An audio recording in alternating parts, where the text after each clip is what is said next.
Hi friend. Oh sorry, classmate. మాట్లాడచ్చా?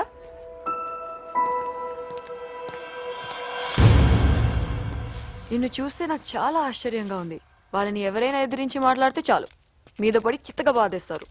అలాంటిది నువ్వు వాళ్ళ మీద చేసి కూడా కంట్రోల్ చేస్తున్నావంటే ఎలా? స్టూడెంట్ సైకాలజీ స్టడీ చేసావా?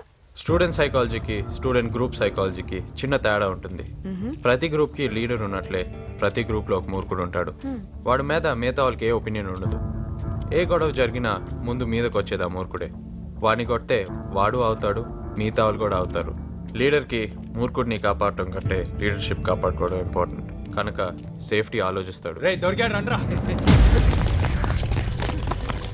ఏం సేఫ్టీ అన్నాడు? పిల్సా కాండమ్సా?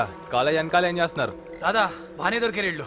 భావన, వాళ్ళకి ఆన్సర్ చెప్పాల్సిన అవసరం నీకేమైనా ఉందా? Not at all. ప్రతి అడ్డమైన వాడికి ఆన్సర్ చెప్పాల్సిన అవసరం నాకు లేదు. అయితే ప్రిన్సిపల్ దగ్గర పదండి, పేరెంట్స్ని పిలిపిస్తారు, అప్పుడు చెప్తారు కానీ ఆన్సర్స్. 23404060 మా ఇంటి ఫోన్ నంబర్. ప్రిన్సిపల్ దగ్గర ఉందో లేదో చూసుకో.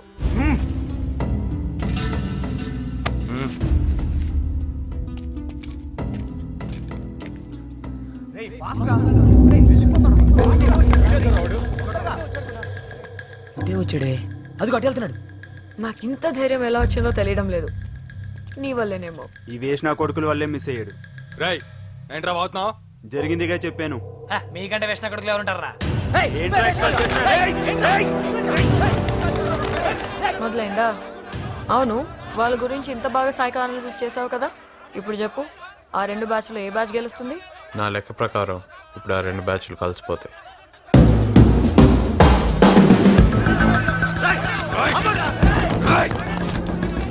దాదా, నా మాట విను. మనందరి టార్గెట్ వాడే కదా, వాడి గురించి మనం కొట్టుకోవడం ఎందుకు? ఇందుకు ఏమంటావు? కలిసి ప్లాన్ చేద్దాం, వాడికి ఛాన్స్లు ఇప్పుడు చేద్దాం. బాగుంది, యశస్సుగా పిలుద్దామా? జోక్ లేదు.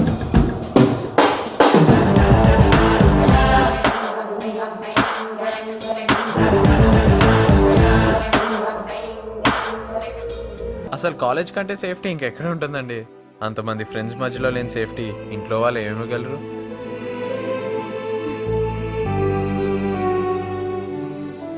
ఏమో, అదంతా నాకు తెలీదు. కాలేజ్ ఎలా ఉంటుందో నాకు